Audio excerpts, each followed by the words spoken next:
Yes, make the Australian go last. So it's been a long day. It's a long and rich process. These TEDx's are incredible and well done to the organisers. It's been absolutely superb, but it's slightly unnerving because I've got a very strange talk to give you. It's rather conceptual. It's trying to think about things. It's trying to understand a different way of approaching the problem. And it's not really appropriate to go last. And so I'm a bit worried about this. I think all of you have got your head too stuffed. So we're going to do a small exercise to try and sort of clear our heads. Okay? So what I want you to do is I want you to look very closely at me. Don't look at your phone. I can see the glow in your face if you're looking at your phone. I want you to look very carefully at me. And now I want you to notice the person sitting next to you while still looking at me. Can you see them in your peripheral vision? Can you see them? Look hard. You can see them. Okay. Now, next exercise. I want you to take two fingers and I want you to place them over your eyes. What do you see? An after image? Do you see any glowing? And then in a second I'm going to tell you to take your fingers away from your eyes, and I want you, not yet, put your fingers back. I want you to put your fingers, I want to take your fingers away from your eyes, and I want you to notice how quickly I come into focus. Wait. 1, 2, 3, take them away. Did I take a while to come into focus? Okay, now I want you to do one last exercise. One last thing is that I want you now to just shut your eyes, and I want you to think about the last time you bought something. And I want you to think about whether you thought at all about what you're buying, where it came from, where it's going to go to, what the manufacturing practices were. Were there any options available to you for that thing that you were buying? Could you see any other possibility? Or was there just one? And then I want to ask a short question. You can open your eyes again. And the short question is, how many people here have actually ever written to a corporation about a product that they sell? Sorry, I'm trying to get a sense here. So it's about a third of you. All right. Okay, so last piece of introduction is that a lot of people have come to me over the course of today and said, what are you talking about? And whilst there was a strong requirement to come up with something that was tweetable in 140 characters, I have no idea how to explain what I was going to talk about. It was very unnerving. I've been sitting there the whole day thinking, what am I going to talk about?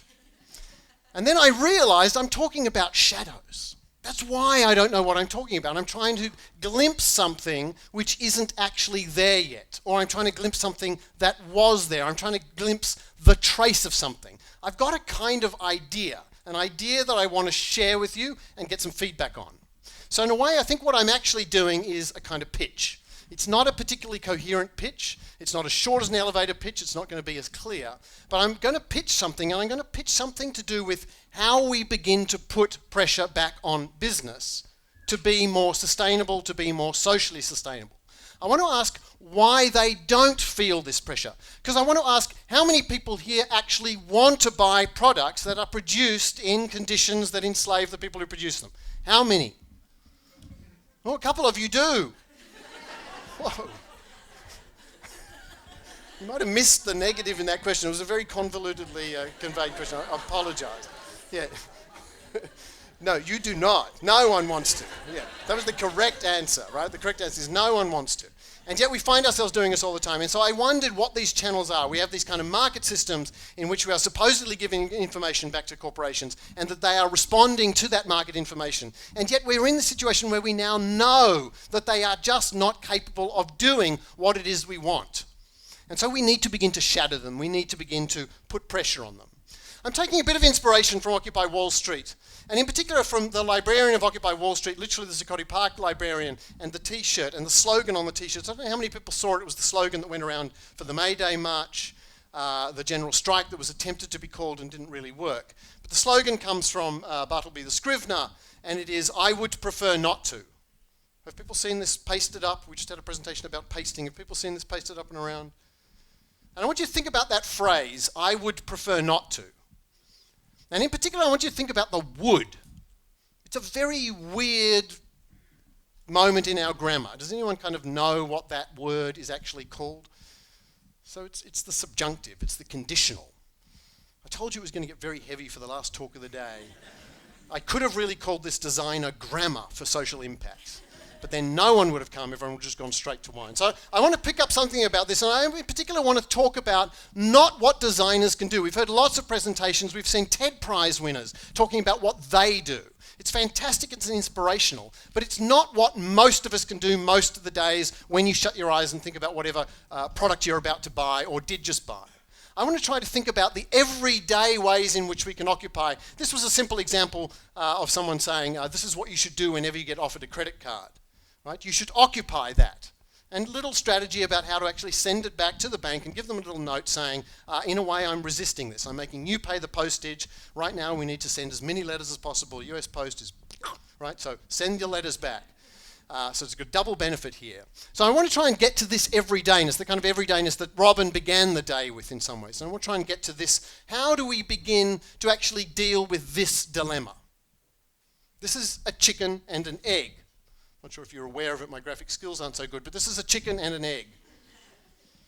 We all sit there saying, there is no social and sustainable design. And then the companies say, that's because there's no market for social and sustainable design.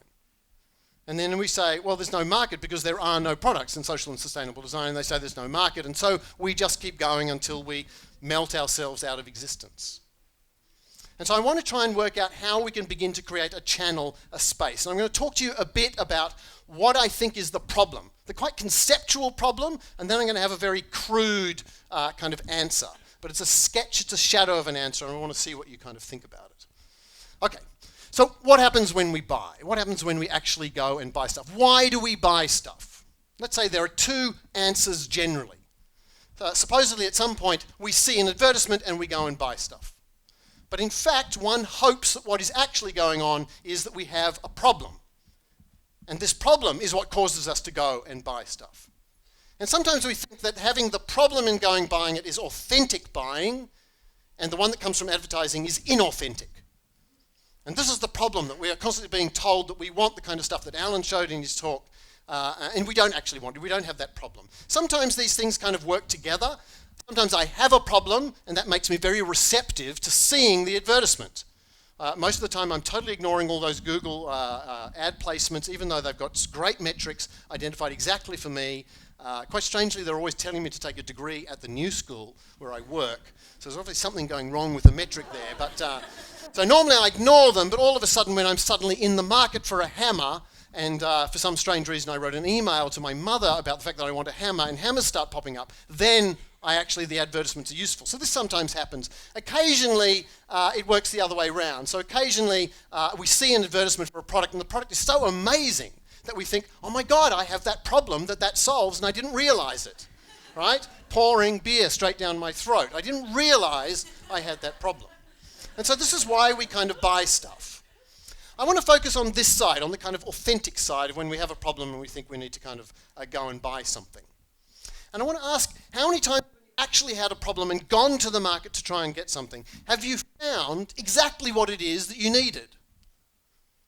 The answer is quite rarely. Quite rarely you think, well, that one's good, but it doesn't have that, and this one's got that, and there's never the one that you kind of really want. Occasionally we get delight, and then designers win awards and they come and show you that it is possible to actually match these things together. But I think this is the exception that proves the rule. It's so rare that things are actually well designed for the problem that mostly there is some kind of misfit.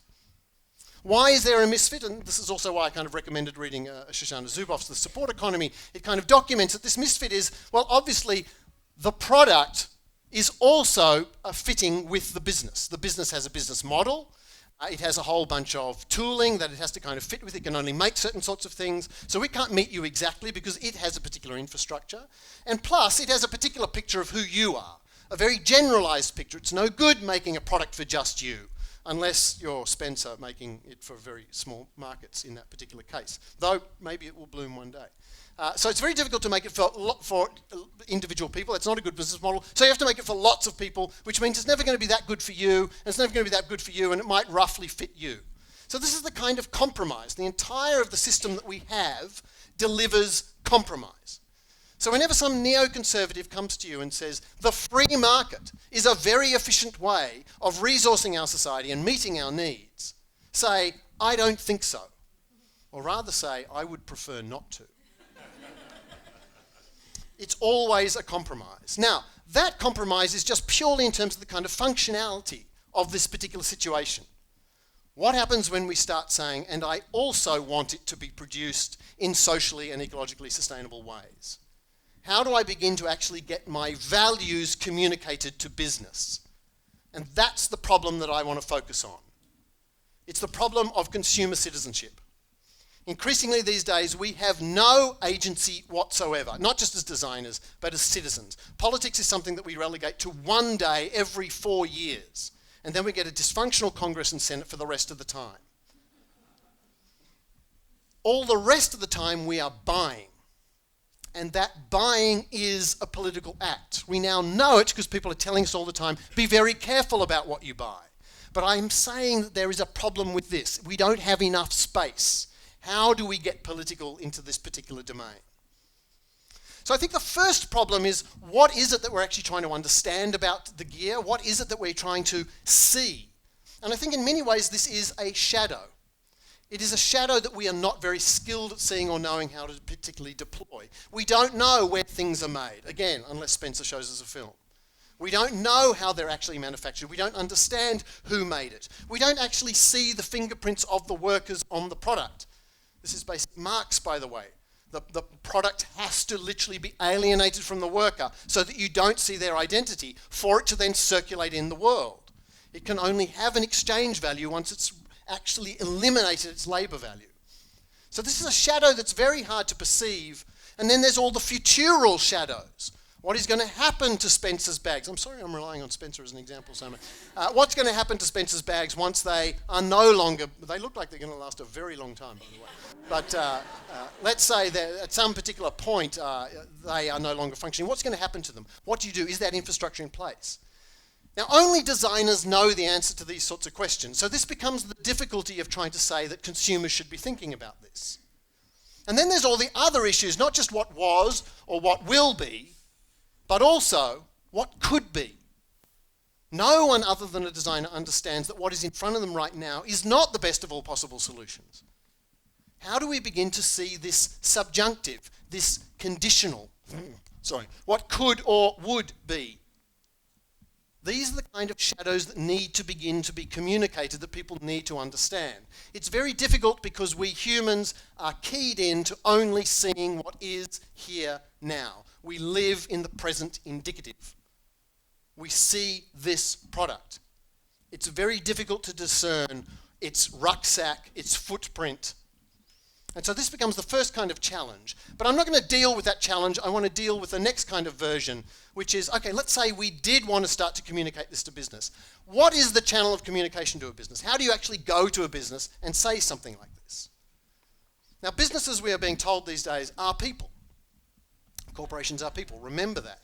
They're very dumb and stupid people who unfortunately can only understand one language, and that is the language of sales.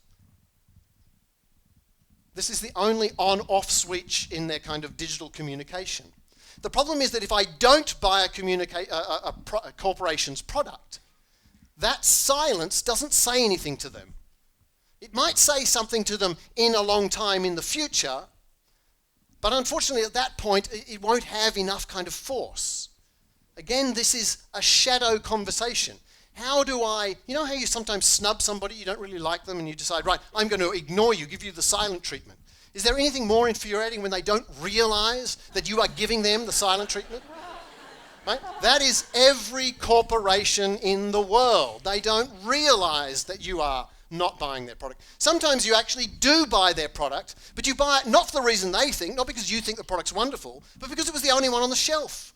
Because there was no other choice, because you were in a hurry, because you've got to get the kids to school. There are all these everyday life situations that make the rationale behind that decision very complicated. And then lastly, what is the theory of change going on in consumer citizenship? If I don't buy their products, eventually that company's going to go out of business. And then all the people who work for them are going to get retrenched. Yay! So this is not a particularly good way to go about seeking change in the world. This is not a particularly a good way to start bringing about change. So how do we begin to have this conversation? Obviously, social media is an enormous opportunity. It provides very rich channels. Right now, the only thing corporations want to talk about is to hear praise for their product. They're desperate to get you to praise their product, to do the marketing for them. Unfortunately, what we want to use it for is to say something negative about their existing products. But all of this is still a very indicative conversation about what is here now. How do we begin to use these channels or design these channels so that we can actually have conditional conversations, slightly more complicated conversations? I would have bought your product if it had done this. Or, I did buy your product, but in fact it doesn't satisfy me and I wish it was also this, this and this. How do we realize that consumer citizenship is not merely about the on-off switch of buying, but about a kind of type of communication? How can we start to have much richer ways of communicating what it is that we want, what it is that we prefer, what it is we would wish we could have if only it were there, but it is not yet, what is merely a shadow to come? And then the last is that not only should this communication go between you and the corporation and the business, not only should you be able to have these conditional conversations that aren't merely premised around something sitting right there in front of you, but this conversation also needs to go straight back to the politician. I would recommend that every time you do some form of ethical purchase, you make sure that you tell some local representative about it. We need some little app that just means that I can just very quickly, as soon as I'm going through the receipt, which I'm doing for tax purposes, I also immediately send an email to my local parliamentarian saying, by the way, I just bought this product. I paid more for the ethical product because that is the world that I prefer.